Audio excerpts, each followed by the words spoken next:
Welcome to the CoachSpeak Podcast, built for coaches, by coaches, hosted by Jamie Bolton and Dustin Martin. Sponsored by Ray Crowther, providing the nation's best athletic training equipment since 1932. And R4 Football Systems. Accelerate everything by decoding the game. Hey guys, welcome back to CoachSpeak. Dustin Martin here with Jamie Bolton, and another great episode planned tonight. Tonight's me and Jamie with a little preseason check-in. He'll get into that in a little bit, but before we get going, I want to shout out to our sponsors, Team Builder and Tsunami Bar Sports. Yeah, guys, welcome back. We're in the middle of fall camp, fixing to start the season, just a couple weeks away. Just wanted to check in with you guys, talk a little bit about where we're at in our seasons. I bet some of you guys can relate to the crazy stories we have so far, but so far it's been really good. We're going to go ahead and get into it, man. So yeah, man, like right now we're in the middle of a fall camp. It's been kind of a grind all spring and summer, and me and you both got there late. Really, the whole staff did in May, and I felt like we're really just starting to see where our guys are. It's been kind of a struggle. Are you kind of seeing that now kind of come to fruition a little bit? Yeah, I don't know if a lot of people know that we literally got everything organized and ready to go the Saturday before spring started on Monday or Sunday. Yeah. It was like a day or two before. So, you know, I feel like in a way we kind of struggled, and I can only speak for me and you because on how we've done it in the past, but like we're big relationship first, you know, like we're going out to practice and meetings day one, just meeting the kids. And it's like, we had to have that happy balance of we're still relationship building, we're still establishing relationships, but it's like, we also got to coach them hard without losing them, you know? And I think that was a big learning curve of, okay, we don't have the time we typically have to lay that foundation and build these relationships before we hit the field. And so doing it all at once, it was tougher, but I think it played out better because they're learning who you are organically. It's not a make the relationship, make them, you know, get tight with you and then get on them. It's like, we're figuring out how to do that all at once. And it's been kind of wild, man. I remember the same situation happened at Kings Mountain. Like I came in May, and then I wanted to like lay the law down, like, hey man, this is the culture, man. I didn't even know the kids, and they were already really good before I got there. And I just remember like, man, I probably turned some kids off a little bit early, and I got them back on. But man, this time I was really cognizant about that. Like, how am I going to come in, try to establish a culture on offense and what, you know, our head coach wants the culture to be, but also build a relationship, not only on the field, but in the weight room too. So it's been but our kids, man, hats off to our kids. They've really done a great job. And I'm not just saying this, like they've done a really good job of buying in. And that's been really fun. I feel like these kids, they're a special group, man. And I don't know how many games we're going to win or whatever, but man, they work really hard and they're very coachable, man. So it's been kind of nice. Not even to mention, you have a day before the first practice starts, and there's only two coaches who's ever really, or there's a couple different coaches that have coached together, but you have a whole brand new staff a lot of turnover. We were trying to learn, how does Coach Bolware run? How does he do things? And how you know what I mean? It was just a big, like, we got 2 weeks and let's see what we can figure out. How do we mesh together? In like 14 days or something. So, but no, man, it was fun. But I do think in a way that made us tighter and stronger, being thrown kind of in the fire with that. But, you know, I will say we didn't get a whole off season to, we're implementing culture in 2 to 3 months. We're implementing the weight room the way it should be in 2 to 3 months. And it's like, and I say the way it should be, I'm talking about the way that we envision it and the way that we have the standard for it. The previous people could have still did a great job, but it may not be what we particularly how we would do it or what we want. So I think that's where we're behind in terms of our standard, our mission, our vision, our core values hasn't been instilled for more than about 2 or 3 months. And it's like learning the language. It's like what language, it's just different, right? It's not better or worse. It's just different. And different standards, different expectations, or different ways to define those things. And the kids have to learn it. They have to learn you. They have to make sure that you're genuine, like you're not a fake. And, but no, man, it's been kind of, you would typically have a lot of time before that to establish those things, let alone X's and O's. Like, And I mean, the one thing too, and we can move on after this. I feel like we're talking a lot just because we enjoy it so much. But how about all the coaches we work with every day? Mhm. I mean, man, it is, and I'm not just saying this because people are listening or whatnot. It has been one of the most tightest knit staffs I've been on in terms of buying into the head coach's vision, buying into the coordinator's vision, conversations beyond the game, busting each other's chops, texting people, people on vacation at the same time, reaching out to each other. It has been so beyond it. And I think it's because, one, I think Bulwer's put a great staff together, but two, Yeah. I think it's because there are so many different levels of coaching. You Yeah. have guys that's been coaching longer than I've been alive. Mhm. You have guys who were alumni at Rock Hill and they're coming back to give back in their first year of coaching. Then you got the middlemen. You've been coaching longer than me. I'm kind of in the middle. It's like, but I think we're just so diverse. It's so many different, just man. And I think that's why it it's a cool works. place to work, man, too. And so we had a couple days of school, and now we're getting after it. But yeah, man, now that we're in fall camp, man, like, talk to us a little about your day, man. Like, how are things going, man? You're the AD calling the defense. You got practice. You got, you're moving in like a couple weeks, man. It's been crazy for you, Yeah. man. So, yeah, man, fill everybody in under contract on a house. So excited about that. It's been a time of change in life, but typical day now. I get up at 5:00. Try to get some mobility or a lift in. Hit the road by 6:15. I'm at the AD job at 7:15, and it's a day of every action. What is it going to be today? And I think anybody who's been in an athletic admin role or any admin role, what are we going to have to react to today? What's going to be the new thing? And man, lately it's been the new school of choice forms, the transfer forms. And it's not only you got to fill all this out on the kids, you got to reach out to their previous school and make sure they're in good standing. So from 7 to about 2:30, it's pretty hectic. And then have the opportunity to be over middle, fourth block, hang out with the guys and get a lift in, start meeting. But, and then it's practice, and then I'm home about 8:00. So, it's doing a podcast at 10 10 p.m. Get home, man. get home, Grinding. kiss the wife, eat dinner, watch a little TV, and then, hey, I got to go talk to Bolton a little bit more. So, Well, thankfully we have a lot of these kind of filmed before, so we're not working a whole lot during the season. Thankfully, we were able to manage that a little bit, but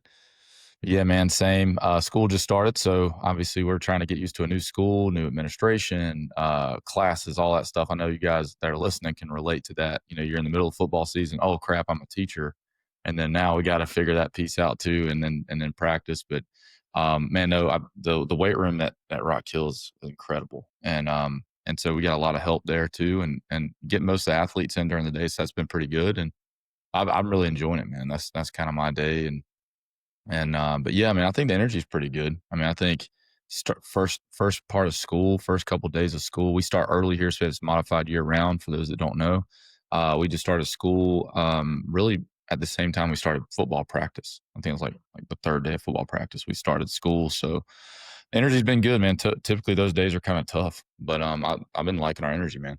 Yeah, weather's been great too. It hadn't been hot at all. I mean, it was like 65 today. Yeah, it's been raining, keeping us off the field a little bit.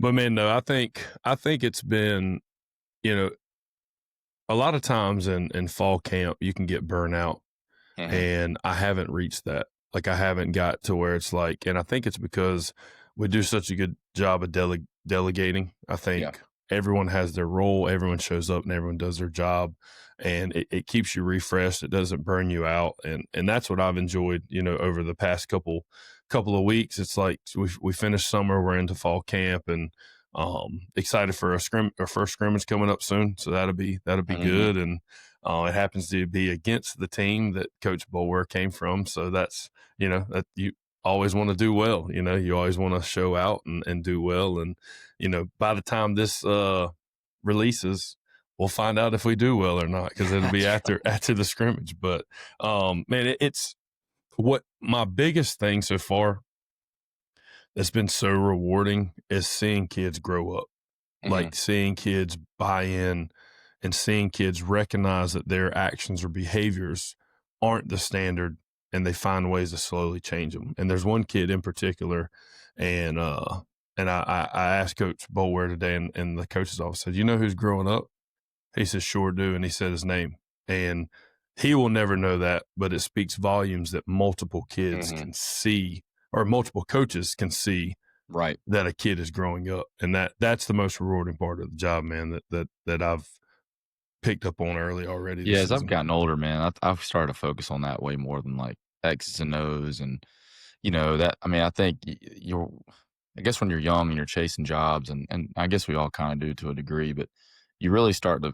The kids really don't change from place to place. Like you're there to serve the kid, to serve the community, and to watch those kids grow up, man. That's super rewarding, especially if it's a little thing too. Like maybe it's transitioning in the weight room, or maybe he's now being more vocal because you've talked to him about it. But like today, the biggest surprise that I've seen so far is we've had these like live periods, and we've had some I guess some bullets flying, so to speak, and watching some of our kids. Like I won't say anything to the offense, and I'll let our quarterback or I'll let our left tackle like them get the huddle in. Like watch them communicate. Hey, like guys, focus on me.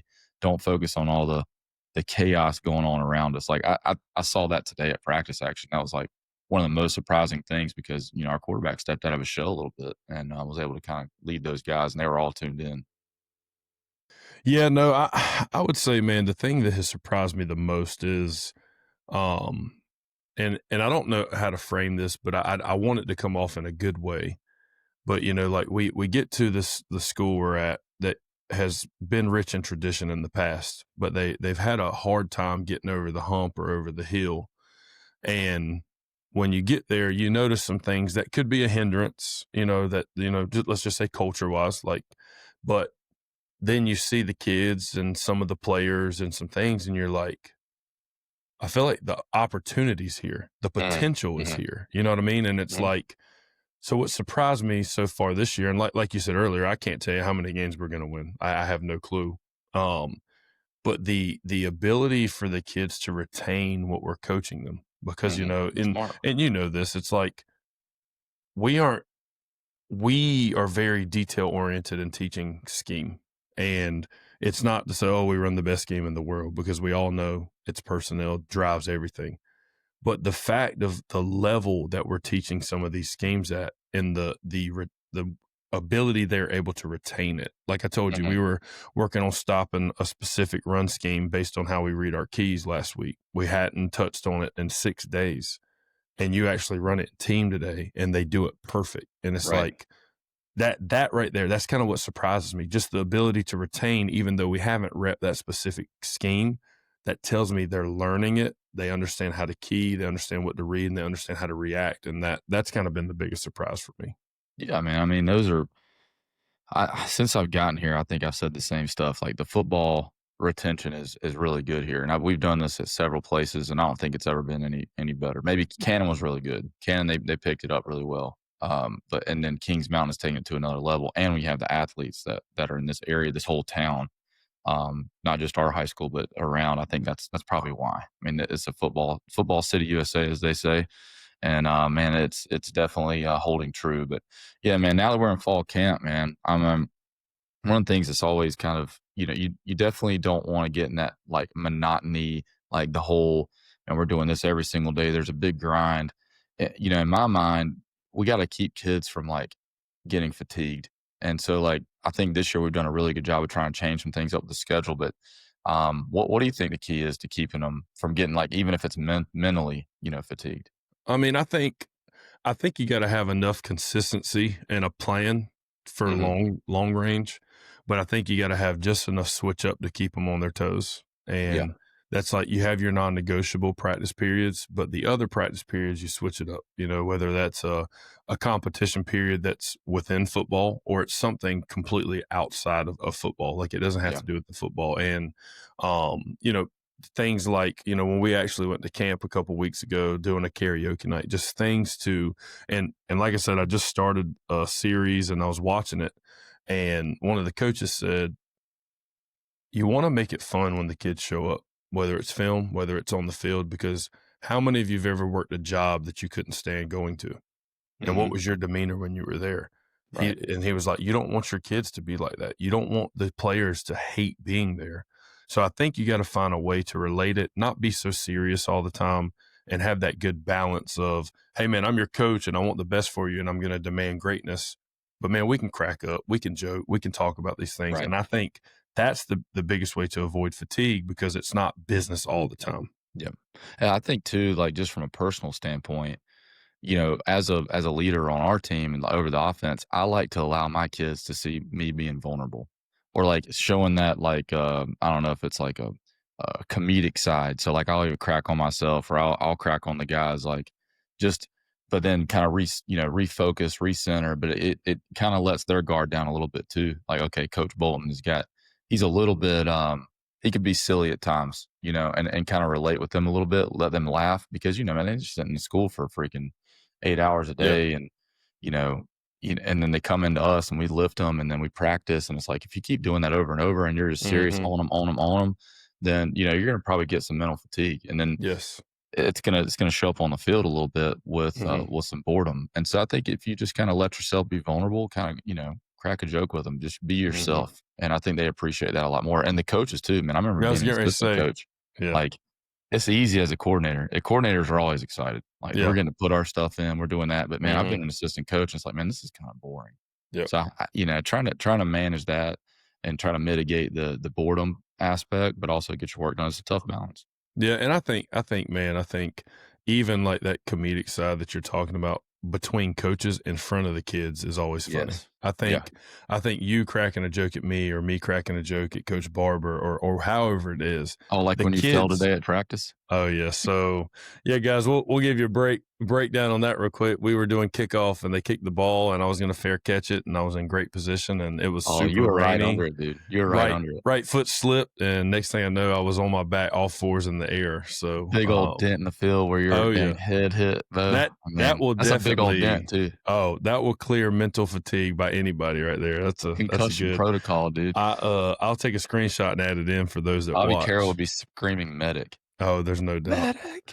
And that was the funny part. I think Bower was yelling, "Hey man, I give you A for effort." But it's just like little things like that. The kids see those things. You know what I mean? And it's like me and Bolton during team, man, like, you know, we go after each other and like make sly comments and like walk by each other and like bump into each other. It's like the kids see that.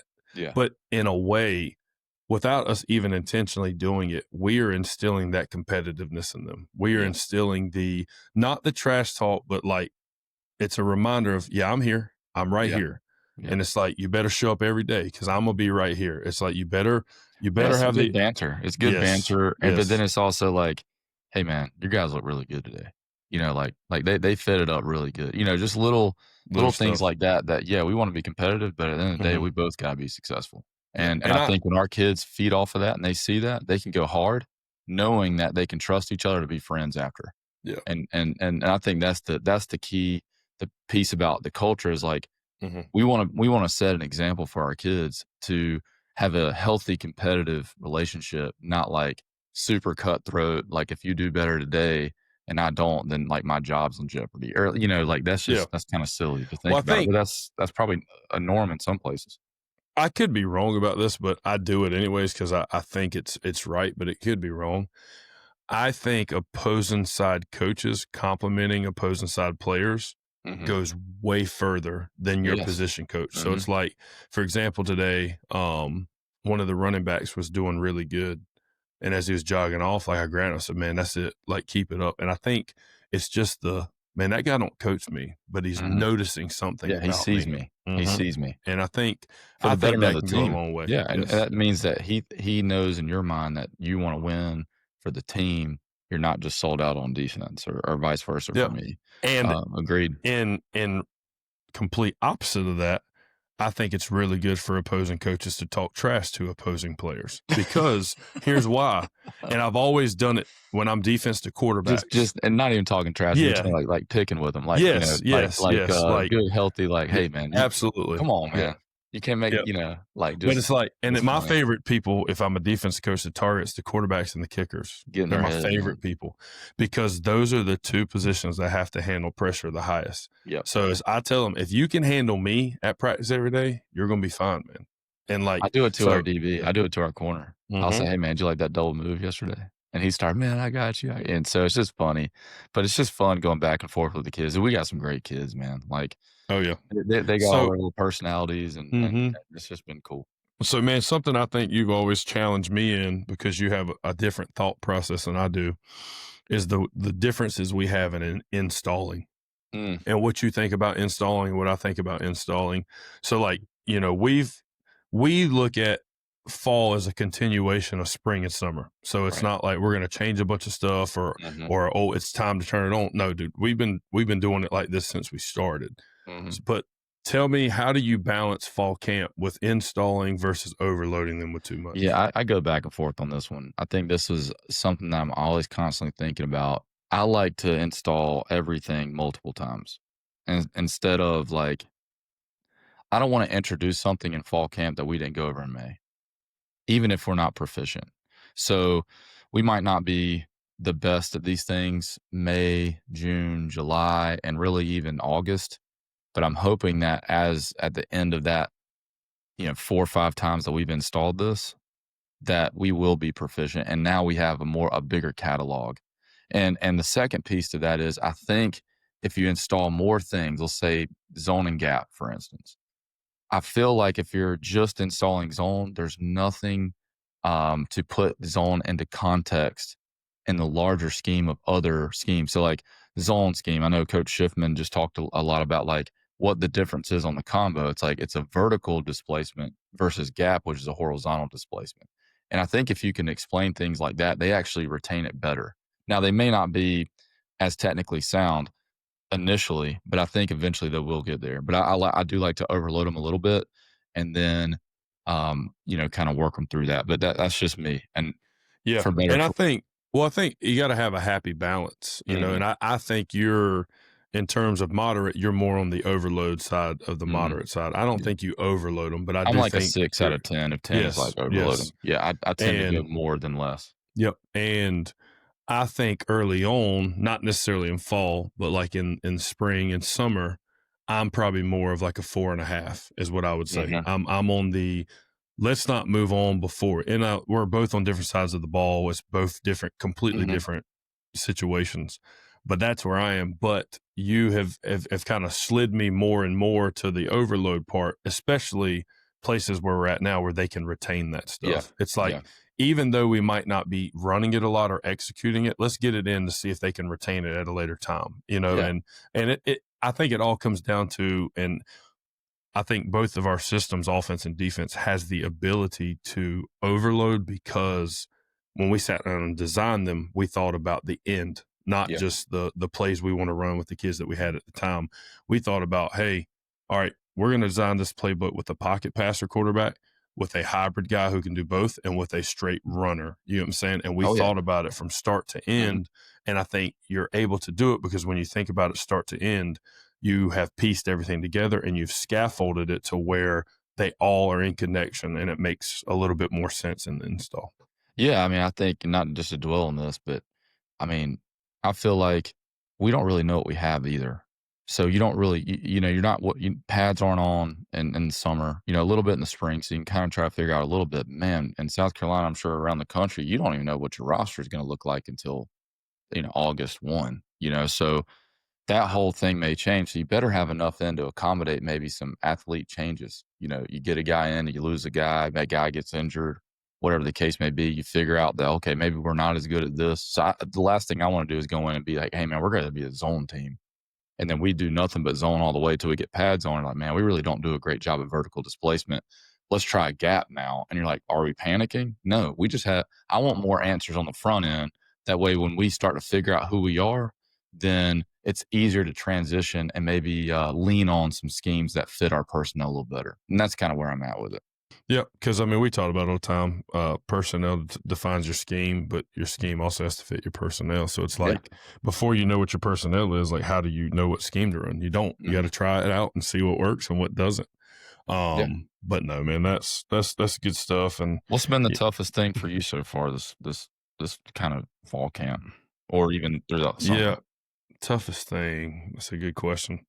I would just say that the toughest thing is like anytime you're somewhere new, anytime you're trying to create the new standard, anytime you're trying to relate, it's just the new in general. I think that's the biggest thing, is getting to the routine, getting to the giving, getting to the standard, and meshing well with everyone in that sense, players and coaches. I think that's the biggest thing for me. Yeah, it's kind of establishing new relationships. I mean, think about it. You're establishing like 200 new relationships. Mm-hmm. And to be authentic with that, I mean, that's the toughest thing, is get to know everybody's name. Yeah. Like all the kids, the coaches, it just takes time, and I think that's the biggest part, is adapting to a new environment, operating within your own framework, but also adapting to like maybe the norms of that place and how you sit with that. I mean, I think the whole just getting to know everybody. And honestly, it's been a pleasant surprise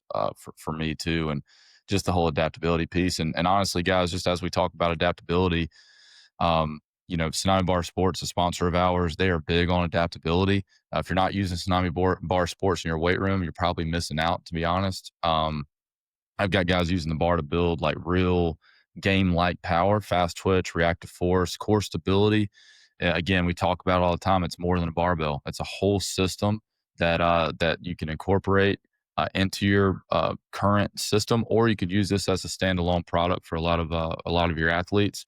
But yeah, man, we've incorporated in our system in season, especially to reduce that fatigue, but still get the results. So, as we get into the season, the volume on the field goes up. So our volume in the weight room wants to go down, but we really need to keep the force and the power movement going. And if you're looking for something that mimics that in football and builds that stability and power, Tsunami Bar Sports is for you.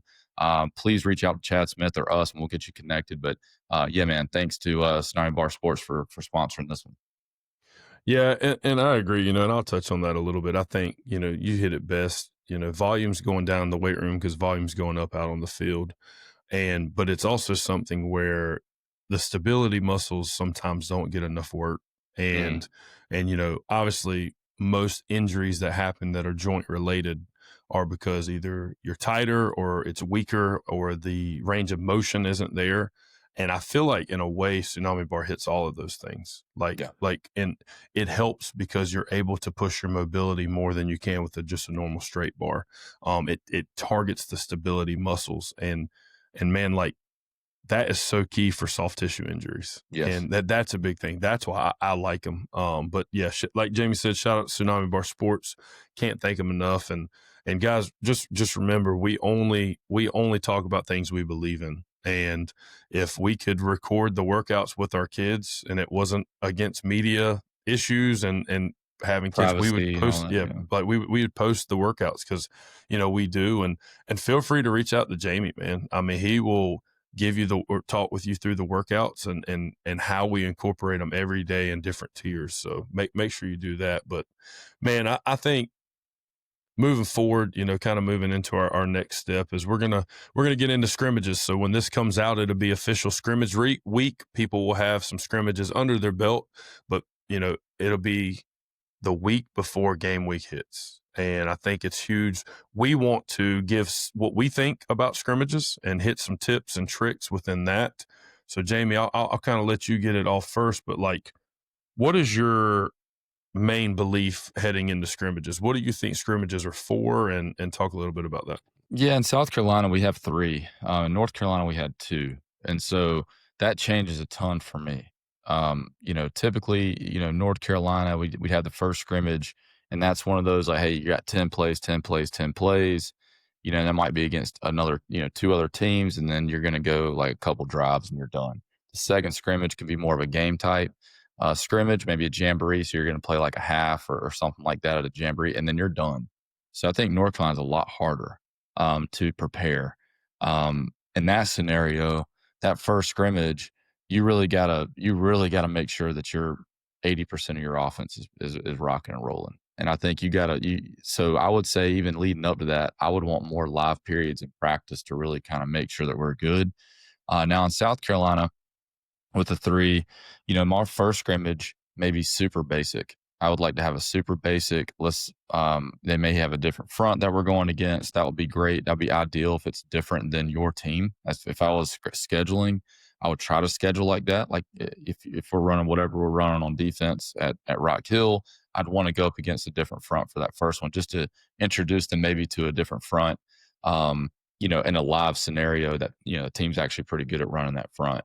But I think that's what we're probably going to get a little bit here, but that's kind of how I'd want the first one to go. The second one, I might open it up a little bit, and but I really want to kind of keep things a little close to the vest, if that makes sense. Like I don't want to show too much, not really because I don't want to show too much, but I want to gain some confidence in our base stuff throughout the whole thing, and then continue to practice the other 20% of the offense, and release that as needed as we go. But that's kind of my goals. I want to be able to execute our stuff.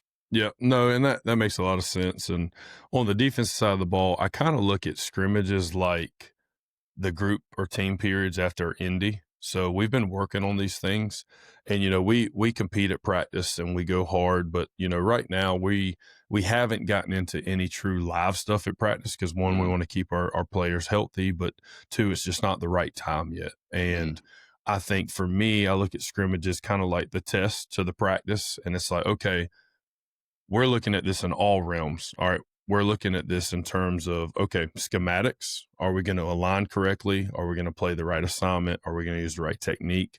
But then I also look at it on the defensive side is we're getting ready to find out what kind of tackling team we really are. And it's not, when I say that, I don't mean, are we going to hit stick people? Dude, let me tell you something.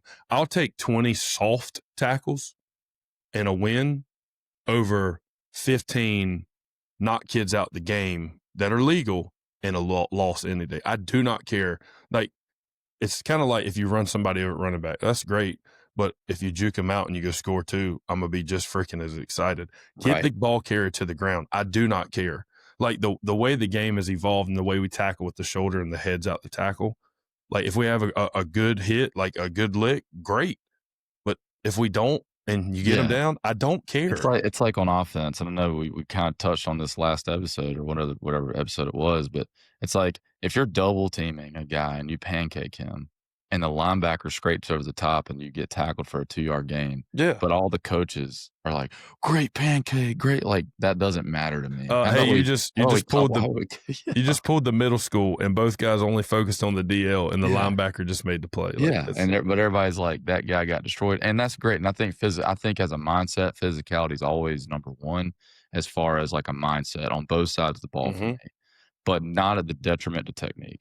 Absolutely. So it's like a controlled violence that like I'm going to play with a great technique, and within that I'm going to be the most violent human ever as long as my technique is sound. But I'm not going to go if I'm a stalk block. If that was the case, then a receiver would just try to go lay somebody out every single time and miss blocks left and right. And we wouldn't want that as coaches. So I'm sure it's the same way on defense. It's like, I want to fit it up, but I want to be physical. Maybe when I'm not necessarily tackling, but when I'm, block, if I'm defeating blocks, the block, if I'm, shocking and shedding, or if I'm coming off the roof and like, taking on a blocker in the screen game and trying to, pin him inside. Those kind of things are what I think about physicality. Yes, and more like taking on blocks and blocking and that kind of thing. Yeah, and I guess that's kind of to sum up my answer is I want to measure where we're at. So like you said, in South Carolina, we get 3 measurements. So, and typically they're scaffolded in your scrimmages. And, this upcoming scrimmage and a couple, they're all different formats, which is good, and it's like, but we get a true measurement of, okay, first scrimmage, what's on tape? What did we do well? What did we struggle with? And what can we work into our practice schedule? It's not, I don't think it's, man, we were awful at open field tackling. Well, I don't think we need to work 30 minutes open field tackling, but we do need to be aware, why did we struggle with this? Was it the track getting to the tackle, or was it when we got there, we were unsure of the strike zone or how to wrap and squeeze? What part of the tackle do we struggle with and why? And I think it's kind of how I look at scrimmages. Let's measure where we're at and then we fix it. Let's scrimmage again. Then we fix it. And then you get one last scrimmage. And this is what we're getting ready to put on tape. It's what's going to our opponent. And all the weaknesses that we show, they're going to know what they are too. And we got 4 days to figure it out before it counts. And the biggest thing for me too, and I like the more game-like scrimmages, honestly. I do. I think you find yourself in more real game scenarios, which I think show up early in seasons that you can get a competitive advantage if your guys are ready. It's like you may be dominant in a lot of part of the game, but if you're not if you can win 2 minute, if you can win, conserving time when needed, or win a 4-minute drill and try to run the clock out. If you can Well, win special teams, it's if you can easy to win, call 10 yeah, plays from the hip and it's 1st down and 10 every play. yeah. But You like, can how call are you whatever on you 3rd want. down? How are you in the Yeah. red zone or goal line? How are you? Well, how are you? Yeah, Like it's to your point. It's like, but how are you if it's 2nd and 12, and how are you if it's 2nd and 6? That always going to dictate. And I think we look past the fact of scrimmages are for coaches too. It's not just for kids. It's right. Hey, you ain't called a game since last year, and it's getting back in the flow and the rhythm, and personnel is going to dictate your play calling a lot of the time. So it's like, if you just do 10 plays in a row and it's all from the 40 and there's no down yarders, it's not bad, but it's like, it's also different if you call a 1st down, if it was negative or positive, and then what's your next call? Exactly. Versus, I'm just going to call these 10 plays and see what happens. And again, that's just a team period. I think I just like the game. I like the game scenarios as much as possible. Now, you may not get as many reps as you would, but I think there's got to be a balance. I like front loading those scrimmages with the team periods, quote unquote, and then maybe those second two with more like game type scenarios. Like, well, how's your quarterback going to react on the goal line on 1st and 10? Is he gonna force one and turn it over? Sure. And having that teaching moment. I kind of hope they do make some mistakes like that early. Mm-hmm. I'd rather make them early than make them late. Well, you have learning opportunities. Like, you get a 2-minute drill and we screw it up, or we take a sack or whatever it is. Like, man, what a great, I don't get on the kid. You get on them, but it's like, that's a teaching moment. You need those moments before you play week 0, like us. Yeah. We're just going to need And I think it's important, listeners out there who's listening, we're talking through these things together because, one, we want to share our insights, but feel free if you have a different way or something that you think of that we're talking, please share with us, because we would love to hear it. But the goal of this episode is really just let's try to ground ourselves before we hit the season and preseason, and provide some tips and tricks and some thoughts that we have. And that was kind of to wrap up the scrimmage. And I think that's pretty good. Bolton, if you want to move to the next one.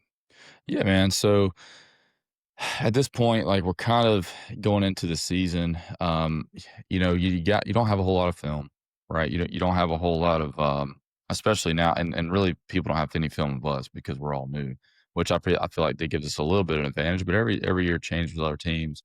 How does that make it harder or easier to prepare for in your mind, from even a defensive perspective? So it's like, I've never been one that really watches last year's films and the year before films.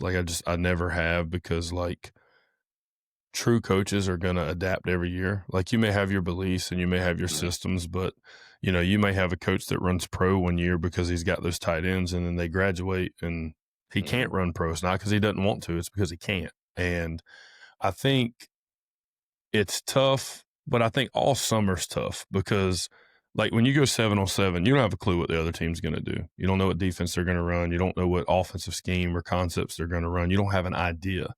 And in the season, when you start it, it's very similar to that. But what I love about that is there ain't no cheating it. There's no accelerating because we know what they like to do. It is, we're going to call this concept, this play, or we're going to call this coverage, and you better read your keys. You better do what you're coached to do, or we won't have a chance at all. Right. Because if you think they're going to do this, but we have no acceleration of knowledge, there's no tendencies built yet. Yep. So it's not like you can sit there and 100% say hey, this is or this is likely going to happen. Yeah. To rest on that, it really is same thing in the NFL too. I can't imagine those guys going out there and just going through and trying to stop all the stuff they're doing on offense. It's very tough. And same thing on defense too, blitzes and all the pressure packages and trying to pick all that up. There's a lot to it, man. I heard something the other day. I think it was an NFL coach say, we don't have a clue what they're going to do 50% of the time. And we hope that we have just repped and we have taught good enough to where we can go make plays on those 50% of the plays. And back to kind of what I was saying, I do think it's important, if you know that the same play caller is there year after year, I think it's important to have folders, and it's important to chart. And it may be something as simple as, this guy has been there for 4 years and they've had different personnel packages every year. One year they had a pro package. The next year they were more empty package. The next year they were more one back. But still the tendencies that you see over time still may be the same. Counter is counter, whether it's pro counter, whether it's H-back counter, or whether it's guard tackle counter out of one back. Counter's counter. Is there a tell with where the running back aligns? Is there a tell with the technique the running back uses? Because counter's counter. And most guys that run counter multiple different ways, they're going to have the same tells. Most guys that run this concept multiple different ways, they have some tells. Now, you don't want to get paralysis by analysis. You don't want to get so caught up in that. But I do think it's important to, if you're going against the same people year to year, it's the same coaches, make those folders, store that content just to refer back to, hey, what worked well versus this guy? Oh, well, we pressured a little bit more and they didn't have an answer. They didn't, they were stuck in 5-man and 6-man check and they had no other answer to handle a really good defensive end. That's important to know. I think things like that. Yeah, agreed. And I think for coaches, and we don't really have to answer this, but like one thing that comes to mind, I'm sure most people is like, well, how much do you show in these scrimmages, and then, or even early in the season? Do you want to show a lot to have a lot for the opponent to prepare for, or do you want to kind of not show a lot and then show some more? I think there's couple things you got to think about. If you show everything, they're going to be hard to prepare for. But if you don't show a lot, then you're probably not going to be as good at those things either. And it's like, when do you really want to run them to try to execute them? So there's always a balance with that for me. But I'm sure the same thing on defense too. Like you either want to show a lot or you don't want to show a lot, and trying to find that balance. Yeah, man. I think balance is key. I think you have to have a balance of everybody's going to have a couple nuggets or things that they don't show on film. It is what it is. You don't want to show everything, but you also don't want to hold back enough where you're not working what you intend on doing. Like you're saying, it's like, for example, if we have 4 coverages per se, well, if we go in and we just run one coverage, but we plan on running 4 in the first couple games, well, we're kind of doing ourselves an injustice because we're not getting good work and reps. And we're trying to hide so much that we're not going to be good at it because we're not repping it versus live play. So it's like, it is what it is. I'll say this too, like if you don't run the stuff like early and you're like in your mind, like I'm going to run this stuff in the first 3 weeks, and then you don't run the stuff in the first 3 weeks, then you're just like this one, like you don't have any variation or like very little variation in your offense. So you kind of got to be careful with that too. Like, if you don't kind of step outside your box a little bit, that's just something that I always kind of think about too. But self scout, man, like when you like are going into like, how many games do you give yourself before you like do like a true self scout? I think you need to kind of watch yourself after every game. I think every game you can find a couple things, but I think 2 to 3 are a pretty good number. Probably 3 being the best number I know to go at. But I think the best form of scout is the proactive planning in your game plans. So it's like, for example, on offense, I would always chart blitzes by the category. I would chart single pressures, double pressures, maybe exterior pressures, second level versus third level pressures. I would chart things. And I think, let's say you're a big pressure team. I think if you're proactive with planning on what you're trying to achieve and then the different ways you can achieve it, and that's how you build your play call sheet. So, for example, we may want to be a single pressure team. And I think if you proactively plan your game plans with this week, our single pressures are going to come from this area or this person. And the next week, hey guys, we're still going to bring single pressures, but it's going to be from here or it's going to be from here. And I think by doing that, when you get people who get 2 or 3 films on you, it's like, well, man, they brought Sam a lot this week. They brought Will a lot this week. They brought a couple double pressures the third week. Can't get a beat on you. Like, man, I don't know what they're going to do. So guess what offense coach is going to do? Well, we got to rep it all. We got to make sure that we can handle it all. And even if it's not for the OL, it's for the quarterback. He's got to be aware at all times. Where's his rush? Where's his hot? Where is all of those things? So I think my whole point, I'll wrap it up. sometimes the best self-scout is the proactive planning in For sure. what you want to execute and the different ways you can do it to hide your tendencies. Yeah, I think you definitely have to, and especially like maybe the first 3 weeks, even on offense. Like, what are we going to show? What are we not going to show? You got to be intentional about that, and then just make sure that if you need it, you got it. But if you can hold back, but you definitely want to have certain things that you do show. That way, if you have things off of that, you can kind of start doing it. But yeah, I think there's definitely a balance with that as well. I mean, it's always hard, but yeah, true self scout. I want to know your basic things. Run pass, especially out of different sets. Just to make sure that, like you said, like from a defensive perspective, if you're talking about offense, like we don't want to always be like 90% run out of a set, unless it's just in a goal line situation type thing. But yeah, I think that makes a lot of sense, man. Well, I think, yeah. and from the defensive side, I think a big thing that we want to self-scout is, are we giving away what we're doing? That's the biggest thing on defense. Are we getting lazy and spinning early? Are we getting lazy and bailing early?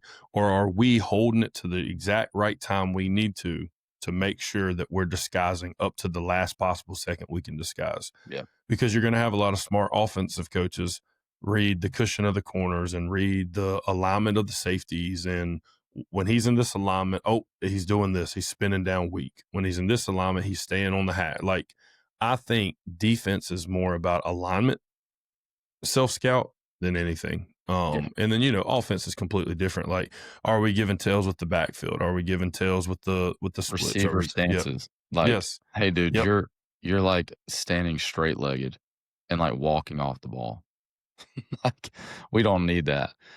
Which hopefully we won't have that here at Rock Hill. I haven't seen that yet, but yeah, man, makes sense. I'm excited for the season, though. I mean, it's one of the most exciting times, and kind of nerve wracking too. I mean, like, it's hard to enjoy every moment of it. We got into this to enjoy it, but definitely a lot of stressful moments and tough moments. But if you keep everything into perspective of like, man, we want to make this a great experience for the kids. We want to make the community proud.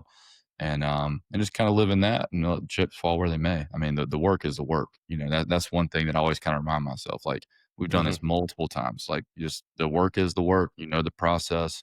Don't panic on when things kind of, if it's not looking great in a team period or something like that, then you make the right adjustments and work with your coaches. I mean, I think that's a big one too, is the collaboration piece, to try to, solve the problems. I mean, there's going to be tons of problems throughout the year, injuries, and gosh, man, it's a lot going, man. It's exciting. It's an exciting sport. It is. And what, we turned on a new football show tonight, and like, I'm sitting on the couch, like going like this, man, like I'm getting amped up, but it's ready. Like, what's funny for me that switches this year, the last 2 years, when me and you wanted to talk and discuss the team we were playing or bounce ideas, we'd call each other. And then when me and Caleb, I'd walk over, he'd walk over.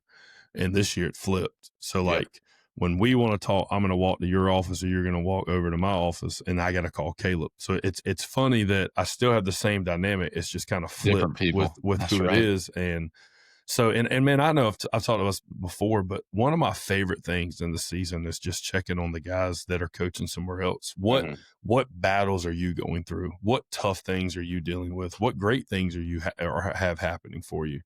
And I think it's a way that just kind of puts everything back in perspective for you and your situation. It's like everybody's going through something. Yes. And I think that's good. And then the best part is when you have good coaching buddies like that and you get to talk to all these people, they may have been going through what you're going through now 3 weeks ago. And because y'all have that connection and that relationship, you already have some expedited answers or ways to solve that quicker. It's like, well, he just did this 2 weeks ago. He was dealing with this with a parent or with a kid or with an opponent. Man, that's actually a really good idea with what they did. Or maybe it's like, man, I didn't do this, but I wish I would have done this. You should try that. You know what I'm saying? And that's one of my favorite part, man. And it's kind of what we do here.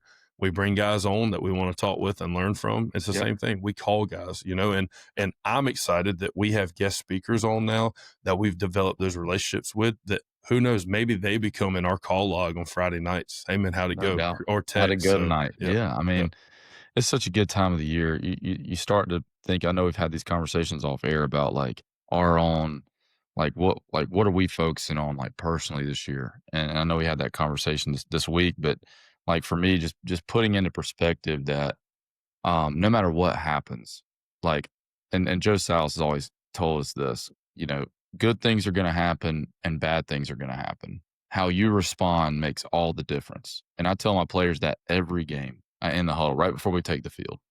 And I just want them to understand that, like, everybody's going to go through these tough times in the game. It's just like it throughout the season, but how we respond makes all the difference. And we're going to fail some. We're all humans. We're seeking perfection, but ultimately we know we're not going to get there. But what we get is like what Vince Lombardi said, we achieve excellence. And so that's kind of where I'm at with it. I'm always trying to like recenter myself, refocus on what's important. And so it's just a fun time. But let's get into rapid fire. Hang on. I got a good one I want to ask you before we get there. So one thing that I'm big on, and one thing that, the school I'm an AD at, one of our core values is legacy. Like we teach the kids, what do you want to be known for when you graduate? And we teach adults, like, what do you want to be known for if you leave a place? So thinking legacy wise, when you're going against another team, and before we play them, you share the scout film. And then after you play them, obviously they have the film on you. I'm interested. I really want to hear, what do you hope that the opposing team or coordinator going against you thinks about your offense? Yeah, I mean, the cliche answer is always like, that's a well-coached team. But like, really, what does that mean? I think, it's a few things. One, do they know, like, these guys have an identity, and I think they have to stop certain things, and it worries them a little bit that our level of execution, no matter what they do, is at a high level. So even if they are, not getting out leveraged on defense, like, can we execute to the point? Like, are they worried about our execution at that point? Like, if they can do everything right on defense to get their guys aligned, I still want them worried about our level of execution, no matter what we're doing. Two is the physicality part. I really want to like make it a hard game for the defense, like make them, cover the whole field, but we're going to be a physical football team, not just on the interior, but everywhere. Whether that be the screen game, inside run game, like perimeter things. And then I think too, beyond that is like the character and integrity that we have. So like for me personally, I don't want to ever have the opponent coming away saying, man, that dude's an a-hole, or he's a prick, or he's, and because you see it a lot, man. Like, let's just be honest. Like you see it a lot. And honestly, we always have perceptions of people that we don't meet. So what I've been doing the last couple of years is like going up to people and shaking their hands and telling them my name, and they tell me their name, and then you get to know them a little bit. And maybe they're not the prick that you thought they were, like, and so I think that's something too, like just beyond the X's and O's of like, just, like we're all kind of in this together, and typically the guys that are winning a lot, they probably got really good players, and they're probably really good coaches. And so, just kind of have that in mind, and kind of holding and reserving judgment until you really get to know that person. And then also firsthand too. Like, I don't like to take secondhand stuff. I like to get to know the person. But I kind of went off on a tangent there, but I think that's kind of when the opponent watches us, man, that Jamie's offense or Jamie's team is a super physical team. They know what they're doing, and they execute at a high level, and they're hard to prepare for. I mean, I like those. Those would be good things to hear. Yeah, I agree. I think for me, one of the biggest things is the discipline piece. I never want a coach to turn on my film and go, man, they're super undisciplined. Like we can hit big plays on them solely based off of the accountability to do what they're expected to do every play. And that's a big thing. That matters a lot to me. If we're speaking defensively, I want that to be the first thing. The second thing I want is them to go, man, these guys ain't going to give us anything cheap. They're not gonna give us the gift. They're not gonna give us the box. They're not gonna give us the outside space. Like, it is going to be hard to earn every yard due to physical toughness, but also the level of IQ that we're playing at. And I want them to go, they know where their weaknesses are 100%. And they are baiting us to do what they want us to do. They're a type of defense that they're going to dictate what we do. And they're not going to give us anything cheap. And I think those three things, as long as they can, if that's what they're saying when they cut the film on, then we're executing, like you said, our identity. You know, it's like, it's twofold. Like defensively, it's like, man, it's hard to draw up stuff against them, let alone, blocking them hey, or coach, what winning. strong run do you like? I don't. I don't like the strong run. I don't. It's like, what week do you? Yikes. What 3-step do we like? Waggle. Yeah. I I get it, man. It's like you want to be hard to prepare for, whether that's alignment, physical toughness, discipline that you play with. I think technique's a big thing on both sides of the ball.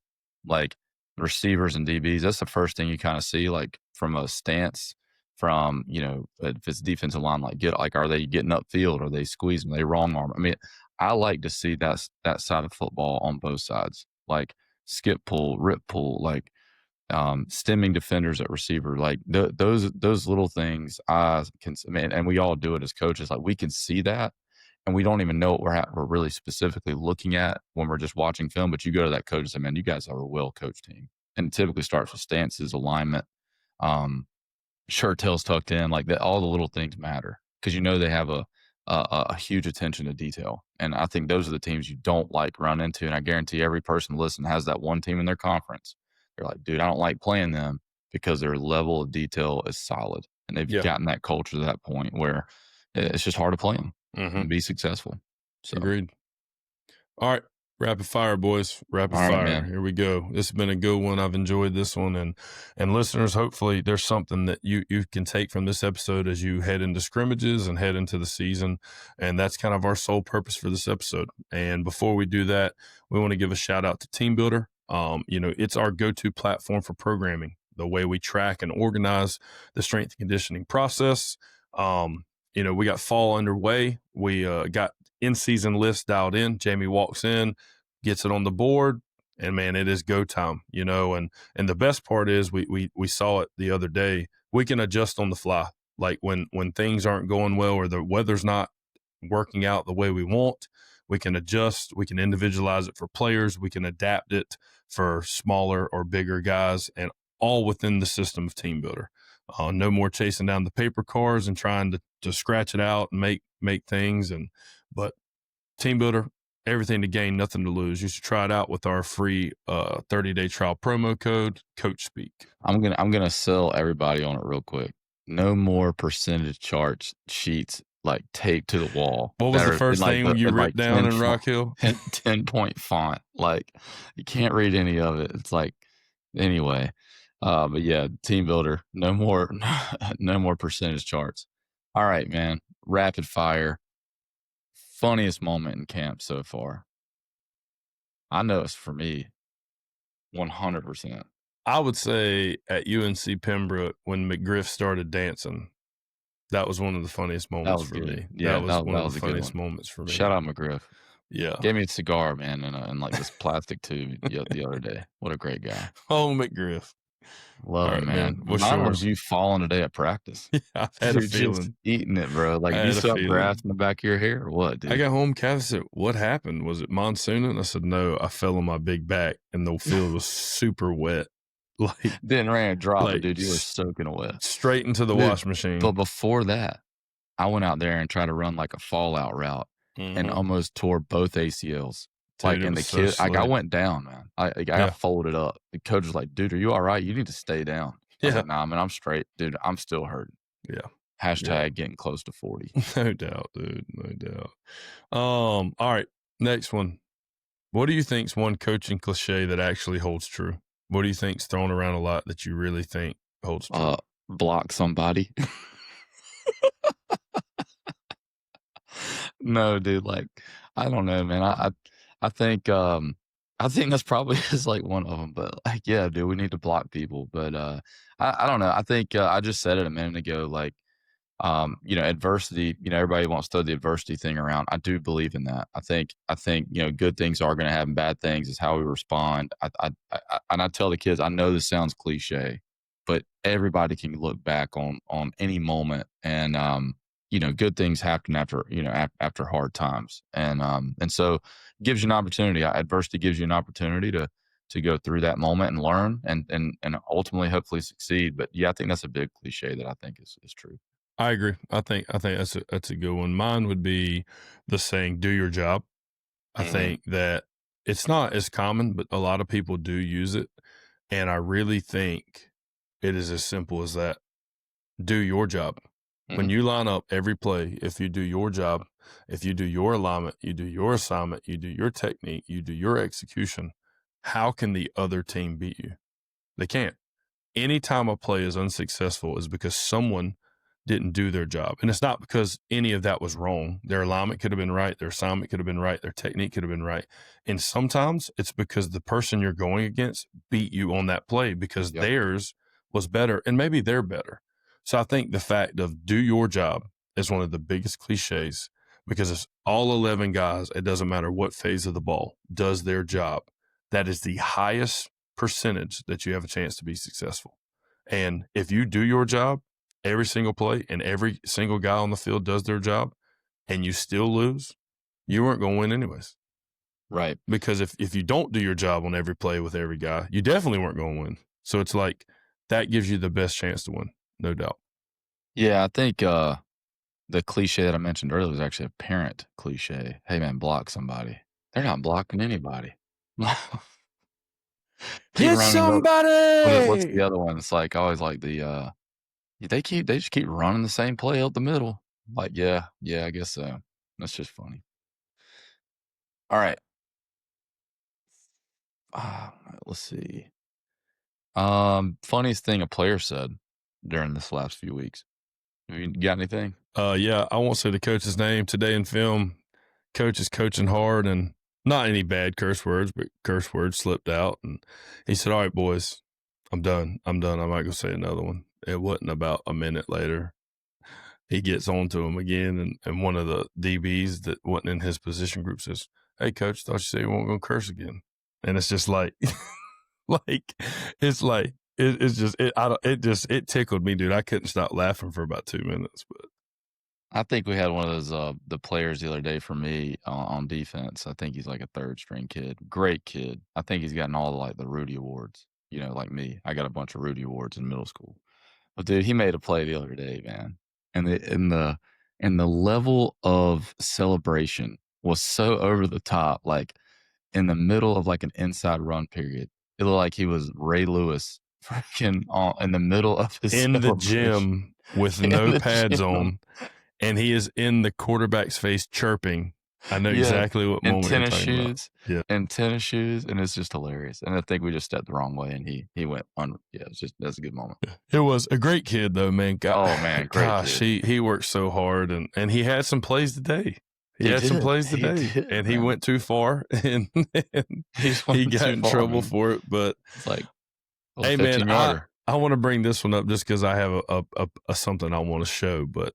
A favorite piece of gear or item in your office or locker room. You got anything there? Oh yeah, today I got the old dual screens today. The dual screen. Yeah, the dual screens for pretty cheap. I don't know. Piece of gear in the office or locker room. Probably the trash can that holds all the leak water. That's a good one. That's a good one. Dude, I'm talking about anything on your shelf behind you, dude. What you said, office. Okay. Yeah, so anything like. I don't know. Probably these. Hey, man, what's that metal hiding in the background? Hold on, man. Let me get this out. Look. USA weight lift. What is this? USA level one. Level 1. So I can teach power cleans. I hope you know. I hope you know that is as monumental as the Golden Gate Bridge. Hey, you got another one? Shout out to Kyle Jackson. And got my certificate of completion for the HSSCC. So that one's a good one. 43 hours, man. Those two frames that you just held are as monumental as the Golden Gate Bridge because you have done the unthinkable. You have proven to every person in the Twitter sphere that you can be a sport coach and a strength coach. Yes, I can do them both. And a school doesn't technically have to hire both. But I do think there's a lot of schools out there that do need a strength coach because they may not have someone who can go through those certifications and pass those. You know what I'm saying? But yeah, I mean, anybody can pass cert. I think those are great certifications, but it gives you, you're kind of well rounded. You know, I think you got to look at it from both lenses. But I like working with. I think I think as a sport coach, that's also a strength coach, I can relate really well to.